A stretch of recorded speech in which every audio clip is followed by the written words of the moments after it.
Hi friends, welcome to home making Mantra. This is Shanti. Welcome to daily vlogs. Holidays తర్వాత పిల్లలకి school reopen అయిన తర్వాత every మదర్కి ఉండే ఫస్ట్ కన్సర్న్ లంచ్ బాక్స్లో ఏం పెట్టాలి అని చెప్పి. సిద్ధుకి లంచ్ బాక్స్లో ఇవాళ ఆలు శాండ్విచ్ పెడదాము అని అనుకున్నా. ఎందుకంటే వాడు రైస్ ఎక్కువ ఇష్టంగా తినట్లేదు. శాండ్విచ్ చేయాలి అని అంటే చీజ్ ఎక్కువ లేదనమాట, జస్ట్ ఒక స్లైసే ఉంది. సరే ఏం చేశానంటే, ఎటు శాండ్విచ్ కోసము పొటాటోస్ కుక్ చేయాలి కదా అని ఫస్ట్ అవి కుక్ చేసేసి ఆ తర్వాత వాటిని ప్యాటీస్ లాగా చేశాను. అంటే మన కట్లెట్స్ ఉంటాయి కదా, సో ఎగ్జాక్ట్లీ కట్లెట్ రెసిపీ అయితే కాదు, ఫాస్ట్గా నా చేతిలో ఏది ఉందో అవన్నీ యాడ్ చేశాను అనమాట. పొటాటోస్ బాయిల్ చేసి పెడితే ఎన్ని రెసిపీస్ అయినా చేసుకోవచ్చు దీంతో. బాయిల్డ్ పొటాటోస్ని పీల్ చేసి మ్యాష్ చేస్తున్నాను. 2 మీడియం సైజ్ బాయిల్డ్ పొటాటోస్కి ఒక మీడియం ఆనియన్ యాడ్ చేశాను.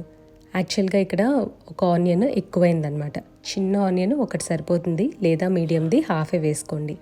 ఎందుకంటే మనం ప్యాటీస్ చేసిన తర్వాత లంచ్ బాక్స్లో పెడితే ఆనియన్ ఎక్కువైందనుకోండి మెత్తగా అయిపోతుంది. కట్ చేసి పెట్టుకున్న కొత్తిమీర వేశాను. కొద్దిగా బ్లాక్ సాల్ట్, టేబుల్ సాల్ట్ 2 వేసుకోవాలి. ఫ్లేవర్ కోసం అని చెప్పి పన్నీర్ బటర్ మసాలా, మిసల్ పావ్ మసాలా, పులుపు కోసమని ఆమ్చూర్ పౌడర్ కూడా యాడ్ చేయాలి. బైండింగ్ కోసము కార్న్ఫ్లోర్, బ్రెడ్ క్రమ్స్, మైదా ఇట్లా ఏదైనా యాడ్ చేసుకోవచ్చు.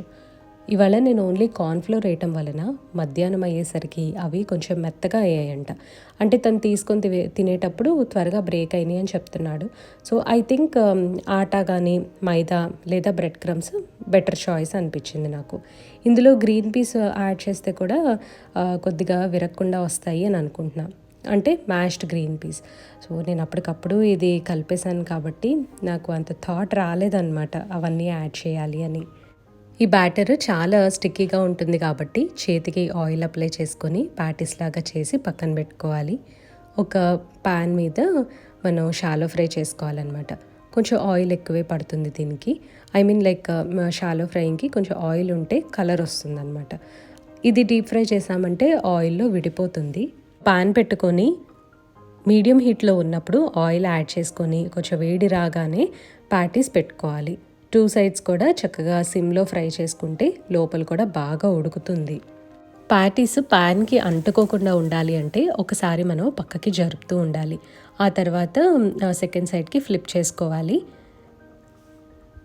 ఆలుతో పాటు వేరే వెజిటబుల్ కూడా ఏదైనా యాడ్ చేయాల్సింది, like carrot, beetroot, French beans, green peas ఇట్లా ఏది యాడ్ చేసినా సరే బాగానే ఉంటుంది.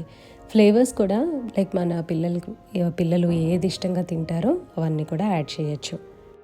ప్యాటీస్ ఒక పక్కన చల్లారుతూ ఉండగా చామ దుంపలు వాష్ చేయడానికని కుక్కర్లో వేసి నానబెడుతున్నాను. ఒక 2 మినిట్స్ నానితే ఈజీగా ఇసుక డర్ట్ అదంతా వచ్చేస్తుంది. అది మా లంచ్లో కానీ ప్రిపేర్ చేస్తున్నా. సిద్ధు కోసం బ్రేక్ఫాస్ట్లోకి కొబ్బరికారం నెయ్యి దోశ ప్రిపేర్ చేస్తున్నాను. మన వ్యూవర్ ఒకరు కామెంట్ సెక్షన్లో అడిగారు, మీకు దోశలు బాగా వస్తున్నాయి, పిండి కూడా పొంగింది కదా, మాకేమో అసలు పిండి పొంగట్లేదు అని అన్నారు. ఒకవేళ పిండి పొంగట్లేదు అని అన్నప్పుడు పాత దోశ పిండి కానీ ఇడ్లీ పిండి కానీ 1 స్పూన్ తీసుకొని కొత్తగా రుబ్బిన దోశ పిండికి యాడ్ చేయండి. ఆన్ టైం చక్కగా ఫర్మెంట్ అవుతుంది. అంటే ఫర్మెంటింగ్ టైం వచ్చేసరికి మన క్లైమేట్ని బట్టి 6 అవర్స్ నుంచి 12 అవర్స్ వరకు ఉంటుంది. సిద్ధు బ్రేక్ఫాస్ట్ చేస్తూ ఉంటాడు. ఈలోపు తన లంచ్ బాక్స్లోకి గ్రిల్ చీజ్ చేస్తున్నాను. గ్రిల్ చీజ్ అంటే చాలా సింపుల్ అండి. 2 బ్రెడ్ స్లైసెస్ మధ్యలో ఒక చీజ్ స్లైస్ పెట్టుకొని అటు ఇటు ఫ్రై చేసుకోవటమే. బటర్తో ఫ్రై చేస్తే చాలా బాగుంటుంది. ఇది కెచప్ తోటి చాలా టేస్టీగా ఉంటుంది. గ్రిల్ చీజ్ చల్లారుతూ ఉండగా ఒక పక్కన వెజిటబుల్ జ్యూస్ కూడా చేసుకుంటున్నా. ఓన్లీ క్యారెట్స్తోనే చేద్దాము అని అంటే జస్ట్ 2 ఉన్నాయి, ముగ్గురికి సరిపోవు కదా, అందుకని ఒక యాపిల్ కూడా యాడ్ చేస్తున్నాను. కట్ చేసుకొని ఫస్ట్ వాటర్ లేకుండా బ్లెండ్ చేయాలి. యాపిల్ ఎటు మెత్తగానే ఉంటుంది కదా, సో కొద్దిగా గుజ్జు అవుతుంది అనమాట. ఓన్లీ బీట్రూట్ కూడా మనం ఇలాగే చేసుకోవచ్చు. అంటే నిన్న మన వ్యూవర్ ఒకరు అడిగారనమాట, అందుకని చెప్తున్నాను. సో అట్లా బ్లెండ్ చేసుకున్న తర్వాత కొంచెం వాటర్ పోసుకొని ఇంకా మెత్తగా మనం బ్లెండ్ చేసుకోవాలి. జ్యూస్ని 2 టైమ్స్ ఫిల్టర్ చేస్తాను. ఒకసారి వాటర్ పోయకుండా ఫిల్టర్ చేసి మళ్ళీ ఆ పల్పు ఉంటుంది కదా, దాంట్లో కొద్దిగా వాటర్ ఎక్స్ట్రా యాడ్ చేసి ఫిల్టర్ చేస్తాను. ఆ తర్వాత దాన్ని డిస్కార్డ్ చేసేస్తాను, ఎందుకంటే ఇంక అది నేను వేరే వాటికి ఏది కూడా యూస్ చేయట్లా. ఒక్కొక్కసారి బాడీ మసాజ్కి కూడా యూస్ చేసుకోవచ్చు. ఆల్మండ్ మిల్క్ మొన్న ప్రిపేర్ చేశాను కదా, సో 2 డేస్ కన్నా ఎక్కువ రోజులు ఉంచనమాట, పాడైపోతాయి. అందుకని ఇవాళ ఫుల్గా యూస్ చేసేస్తా. సిద్ధుకి కొద్దిగా ఆల్మండ్ మిల్క్ కూడా యాపిల్ జ్యూస్లో యాడ్ చేసి ఇచ్చేస్తున్నాను. ఇవాళ సిద్ధు లంచ్ బాక్స్ ఇది ప్యాటీస్ అండ్ గ్రిల్ చీజ్ అనమాట. దీంతోపాటు కొద్దిగా కెచప్ కూడా పెడుతున్నాను. లేటు తన ఫేవరెట్ ఫుడ్ పెట్టాను కదా, అందుకని లస్సీ పెట్టట్లేదు, ఇంకా జస్ట్ బటర్ మిల్క్ ఇచ్చేస్తా. నిన్న మన వ్యూవర్స్ లంచ్ బాక్స్ ఏది వాడుతున్నారో అని అడిగారు. ఈ బ్రాండ్ వచ్చేసరికి ఫుడ్ డిక్ట్ అంటండి. ఈ బాక్స్కి 3 పార్టిషన్స్ లాగా వస్తాయి. అండ్ నిన్న లంచ్ బ్యాగ్ కూడా అడిగారనమాట. అది విజయవాడలో తీసుకున్నాను. లంచ్ బ్యాగ్ వచ్చేసరికి ఇదే అండి. లంచ్లోకి కాకరకాయ ఫ్రై ప్రిపేర్ చేస్తున్నాను. కాకరకాయలు ఫ్రై చేసే ముందు ఏం చేస్తా అంటే కొద్దిగా ముక్కల్లో ఉప్పు వేసేసి ఉంచుతాను పక్కన. ఒక 5 మినిట్స్ ఉంటే వాటర్ బయటకు వస్తాయి. ముక్కలు పిండేసామనుకోండి అందులో చేదంతా పోతుంది. ఆ తర్వాత ఫ్రై చేసుకోవచ్చు. ఈసారి అలా చేయలేదు. కావాలని చెప్పి చేదు ఒక్కసారైనా అప్పుడప్పుడు తినాలి అని అలా డైరెక్ట్గా ఫ్రై చేసేసా. ఫస్ట్ తినేటప్పుడు బాగా చేదనిపించింది, కానీ తర్వాత అయితే బాగుందన్నమాట. సో ఎప్పుడైనా అప్పుడప్పుడు ఇలా ట్రై చేయండి మీరు కూడా. మా ఇద్దరికి కూడా క్యారెట్ జ్యూస్ రెడీ చేస్తున్నాను. నేనేమో మిల్క్ యాడ్ చేయని క్యారెట్ జ్యూస్ తాగుతా, మా హస్బెండ్కి ఏమో ఆల్మండ్ మిల్క్ యాడ్ చేస్తున్నాను. ఇవాళ మిడ్ మార్నింగ్ స్నాక్ లాగా షియా సీడ్ పుడ్డింగ్ తీసుకుందాము అని అనుకుంటున్నాను. షియా సీడ్స్ని వాటర్లో నానబెట్టా. కొంచెం వాటర్ ఎక్కువ అయ్యేసరికి బాగా రన్నీగా ఉంది. ఆల్మండ్ మిల్క్ యాడ్ చేసేసరికి ఇంకెక్కువ పల్చగా అయిపోయింది. అందుకని ఇంకొద్దిగా షియా సీడ్స్ యాడ్ చేసి పక్కన పెట్టేస్తాను. నేను అది తినేలోపు గట్టిపడుతుందన్నమాట.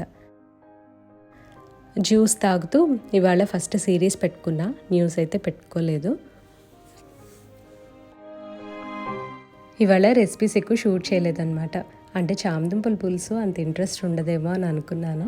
ఈ గ్లాస్ బాటిల్స్ ఉన్నాయి కదా, చింతపండు గుజ్జు స్టోర్ చేశాను, తర్వాత ఆల్మండ్ మిల్క్ స్టోర్ చేశాను. అవన్నీ కూడా బాల్ బ్రాండ్ అనమాట. అవి అమెజాన్లో పర్చేస్ చేశాను.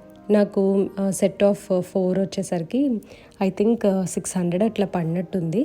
నిన్న మన వ్యూవర్ ఒకరు కామెంట్ సెక్షన్లో అడిగారనమాట, అందుకే చెప్తున్నాను. చామదుంపల్ని ఉడకపెట్టా కదా, కొన్ని ముక్కలు తీసి పులుసు పెట్టేసి కొన్నేమో ఫ్రై చేస్తున్నాను అనమాట. ఫ్రై చాలా బాగుంటుంది అండ్ పులుసు కూడా భలే టేస్టీగా ఉంటుంది. నెక్స్ట్ టైం ఎవరికన్నా రెసిపీ కావాలి అంటే చామదుంపల పులుసు రెసిపీ కావాలి అంటే కామెంట్ సెక్షన్లో అడగండి, తప్పకుండా చూపిస్తాను. ఇవాళ కుకింగ్ అంతా కూడా చాలా లేట్ అయిపోయింది. మార్నింగ్ సిద్ధుకు ఒకటి చేశాను అండ్ మాకు లంచ్లోకి డిఫరెంట్ అంటే సో ఇంత కొంచెం టైం టేకింగ్ ఉంటుంది. మెయిడ్ కూడా వచ్చి తన డిషెస్ కడిగేసి ఇల్లంతా కూడా క్లీన్ చేసి వెళ్ళిపోయింది. ఇవే అండి నేను చేసిన కూరలు: చామదుంపల పులుసు, చామదుంపల ఫ్రై, కాకరకాయ ఫ్రై. ఇప్పుడు గ్రేప్స్ని కడుగుతున్నాను. ఇవి లైక్ ఈవినింగ్ స్నాక్గా తీసుకుంటామన్నమాట. గ్రేప్స్ ఈ సీజన్లో బాగుంటాయి, సో అందుకని మొన్న తీసుకొచ్చాను. గ్రీన్ గ్రేప్స్ అంటే నాకు చాలా ఇష్టము. సీజనల్గా ఇవి తెచ్చుకున్నప్పుడు కంపల్సరీ ఇంట్లో ముగ్గురం కూడా ఇష్టంగా తింటాం అనమాట.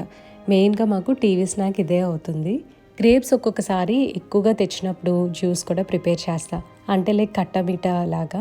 అది కూడా నేను ఎప్పుడన్నా షేర్ చేస్తాను చేసినప్పుడు.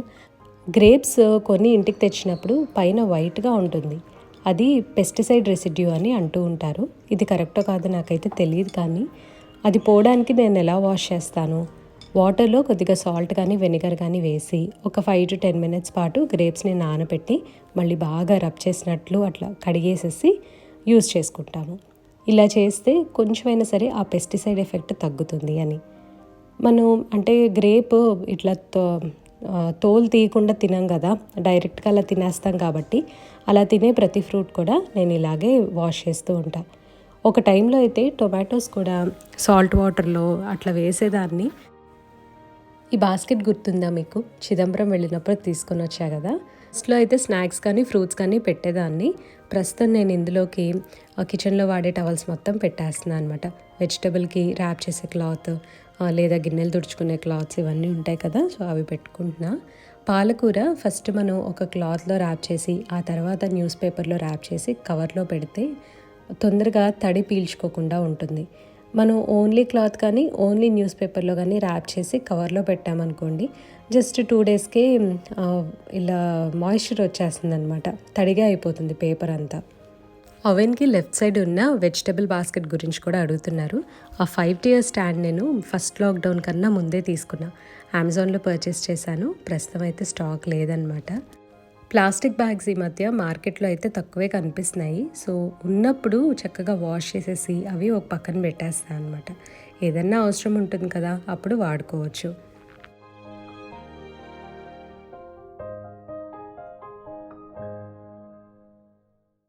గ్రేప్స్ని ఒక 5 నిమిషాలు నానబెట్టాయి కదా, బాగా వాష్ చేసేసి పక్కన పెట్టేసా. ఇవాళ గ్రేప్స్ ఎలా సెలెక్ట్ చేసుకోవాలో చెప్తాను, ఎవరికన్నా హెల్ప్ అవుతుందేమో అని చెప్పి. ఇక్కడ చూడండి, చాలా కలర్స్ ఉంటాయి గ్రేప్స్లో కూడా, అంటే షేడ్స్ అనమాట. ఇప్పుడు ఈ సీజన్లో వచ్చే గ్రేప్స్ చాలా బాగుంటాయి, ఎంత టేస్టీగా ఉంటాయో. సో మీరు ఇక్కడ చూడండి, గ్రీన్కి లెమన్ ఎల్లోకి మధ్యలో ఉంటుంది, ఇవి బాగుంటాయి.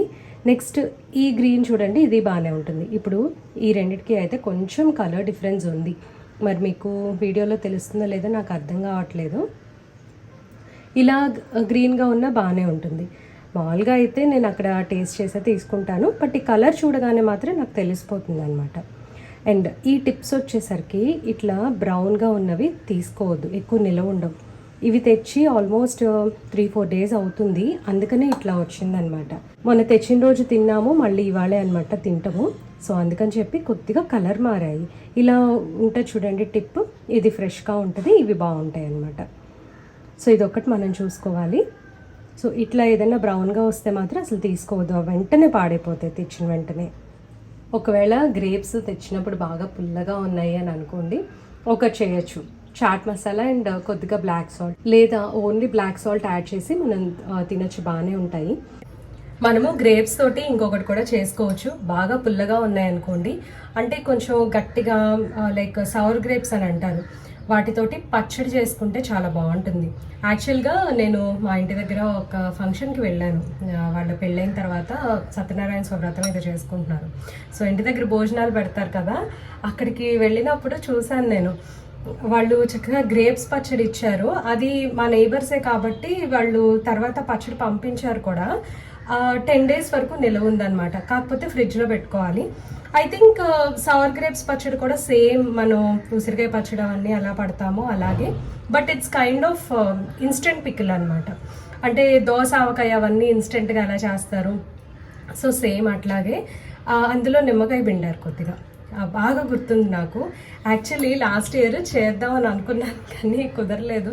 సరే ఈసారి అట్లీస్ట్ సవర్ గ్రేప్స్ దొరికితే ట్రై చేస్తాను. అండ్ చెప్పాను కదా, ఈ కలర్ గ్రేప్స్ అయితే చాలా బాగుంటాయి, స్వీట్గా ఉంటాయి. Evening snack ready.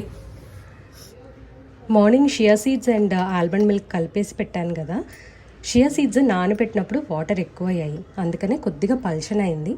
మనం షియా సీడ్స్లో తక్కువ వాటర్ పోసి నానబెట్టుకుంటే ఇది కొంచెం గట్టిగా జెల్లాగా ఉంటుంది. అంటే మిల్క్, షియా సీడ్స్ ఇవన్నీ కలిపేసేస్తే కొద్దిగా పల్చగా అవుతుంది కదా, ఎటు మళ్ళీ ఫ్రూట్ యాడ్ చేస్తే ఇంకా రన్ని కన్సిస్టెన్సీ వస్తుంది. సో మనం ఒక డిజర్ట్ లాగా, పుడ్డింగ్ లాగా తినాలి అని అంటే కొంచెం గట్టిగా ఉంటేనే బాగుంటుంది.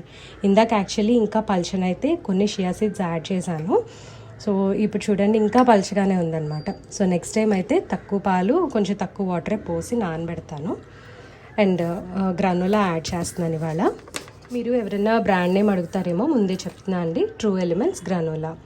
ఇది వచ్చేసరికి నేను బిగ్ బాస్కెట్లో తెప్పించుకున్నా, మనకి సూపర్ మార్కెట్స్లో అండ్ అమెజాన్లో కూడా అవైలబుల్ ఉంటాయి. దీన్ని మనము ఫ్రిడ్జ్లో పెట్టేసుకోవచ్చు. అయితే ఇప్పుడు ఎంత క్వాంటిటీ అయితే నేను యూజ్ చేయాలి అని అనుకుంటున్నాను అంతా తీసి పక్కన పెట్టుకుంటా ఫస్ట్. దానికి ఆల్రెడీ ఎయిర్ టైట్ లిడ్ ఉంది, అది పెట్టేసి నేను ఫ్రిడ్జ్లో పెట్టుకుంటా. ఇప్పుడు కొద్దిగా గ్రానోలా తీసుకున్నాను. ఇందులో స్వీట్నర్ లాగా కావాలి అని అంటే మీరు ఏదన్నా సరే యాడ్ చేసుకోవచ్చు. మీ దగ్గర ఒకవేళ ఇలా గ్రానోలా లేదనుకోండి, ఓట్స్ కొద్దిగా రోస్ట్ చేసేసి దాంట్లో డ్రై ఫ్రూట్స్ అన్నీ యాడ్ చేసుకొని పైన కొద్దిగా maple syrup are honey add చేసుకొని కూడా మీరు ఇది ప్రిపేర్ చేసుకోవచ్చు. నాకు ఈ స్వీట్ అయితే సరిపోతుంది యాక్చువల్గా. అంటే నేను స్వీట్ తక్కువ తింటాను, స్వీట్స్ ఎక్కువ తింటాను అనమాట. సో అట్లాగా ఇంతే అండి, గ్రానోలా చేసుకోవడం చాలా ఈజీ అనమాట. సో ఇలా చాలా ఈజీగా మనం పుడ్డింగ్ చేసుకోవచ్చు. గ్రానోలా అనేది కంప్లీట్లీ ఆప్షనల్, మీరు ఫుల్గా ఫ్రూట్స్ కూడా వేసేసుకోవచ్చు అనమాట దీని మీద. మ్యాంగో అయితే బెస్ట్ ఆప్షన్, బంగినపల్లి మ్యాంగో ఉంటుంది కదా, అల్ఫాన్సో, సో అలాంటివన్నీ చాలా బాగుంటాయి. ఇదైతే భలే హెల్దీ అండ్ గిల్ట్ ఫ్రీ అనమాట. సో డెఫినెట్గా ట్రై చేయండి. షుగర్ యాడ్ చేసుకోవచ్చు, మేపుల్ సిరప్, హనీ, సో అది కంప్లీట్లీ మీ చాయిస్. ఇవి మిర్రర్ వాల్ స్టిక్కర్స్ అనమాట. సేమ్ మన మిర్రర్ ఎట్లాంటి ఎఫెక్ట్ ఉంటుందో ఈ స్టిక్కర్స్ అట్లాగే ఉంటాయి, కాకపోతే ప్లాస్టిక్వి. జస్ట్ మనం పీల్ చేసేసి అంటే బ్యాక్ ఒక స్టిక్కర్ లాగా ఉంటుంది, అది పీల్ చేసేసి వాల్కి కానీ ఎక్కడైనా సరే స్టిక్ చేసుకోవచ్చు. లివింగ్ రూమ్లో బుద్ధ వాల్ ఆర్ట్ ఉంటుంది కదా, అక్కడ ఒక టేప్ కూడా పెట్టా అనమాట, లైక్ ఒక డిజైన్ లాగా. ఇప్పుడు ఈ టేప్ని మిర్రర్ వాల్ స్టిక్కర్స్ తోటి రీప్లేస్ చేస్తాను, అంటే ఒక మంచి డిజైన్ లాగా అనిపిస్తుంది అని. సో ఫస్ట్ టైం ట్రై చేస్తున్నాను అనమాట ఇట్లాగా. ఇప్పటి వరకు కూడా నా పూజా మందిరంలో ఈ వాల్ స్టిక్కర్స్ చూశారు, అవి తెప్పించినప్పుడు ఇవి ఎక్స్ట్రా ఉన్నాయన్నమాట నా దగ్గర. ఎప్పటి నుంచో అట్లా ఉంటున్నాయి, ఏం చేద్దామా అంటే సరే ఇది గుర్తొచ్చింది, ఇక్కడ రీప్లేస్ చేద్దాము అని ఫస్ట్ అయితే ఇవి తీస్తున్నా. చాలా ఈజీగా వచ్చేస్తాయండి ఆ డిజైనర్ టేప్స్. ఒక్కొక్క దాంట్లో ఐ థింక్ 20 పీసెస్ ఉంటాయి అనుకుంటా. వీటితోటి చాలా డిజైన్స్ క్రియేట్ చేసుకోవచ్చు. నేనైతే ఒకదాని పక్కన ఒకటి పెట్టేస్తున్నాను, చాలా ఈజీగా ఉంటుంది. ఎందుకంటే అన్నీ స్ట్రైట్ లైన్సే, చక్కగా 90 డిగ్రీస్ కార్నర్ కాబట్టి ఎక్కడ కూడా మనకి వంకర్ టింకర్లు అసలు రావు. ఒకటి కరెక్ట్గా పెట్టామంటే మిగతావన్నీ కూడా ఒకదాని పక్కన ఒకటి లైనప్ చేసేయచ్చు అనమాట. మా ఇల్లు అంటే లైక్ బేసిక్ పెయింట్ ఉంది కాబట్టి నేను ఇట్లా ఎన్ని ఆటలైనా ఆడుకోవచ్చు. మా హస్బెండ్ కూడా ఏమనర్లేడు నన్ను. మా మమ్మీ ఆబ్వియస్లీ తిడతారు, మా అత్తగారికి కూడా ఇవన్నీ నచ్చవు, ఎందుకమ్మా ఇవన్నీ పెట్టావు అని చెప్పని అంటారు. సో ఫైనల్ లుక్ అయితే ఇలా వచ్చింది. మీరు కూడా నాకు తప్పకుండా చెప్పాలి ఈ లుక్ బాగుందా లేదా అని చెప్పి. సో నా ఏదైనా సరే యాక్సెప్ట్ చేస్తాను, బాగుంది అంటే ఓకే అనుకుంటా, బాగాలేదు అని అంటే మీకు నచ్చలేదు అని అనుకుంటాను. ఏదైనా సరే పర్వాలేదు, చెప్పండి నాకు. సో ఇదండి ఇవాళ వీడియో, మీకు అందరికీ నచ్చింది అనుకుంటున్నాను. నచ్చినట్లయితే లైక్ చేయండి, కమెంట్ చేయండి, ఛానల్కి తప్పకుండా సబ్స్క్రైబ్ చేసుకోండి. Thank you for watching, thank you for your time.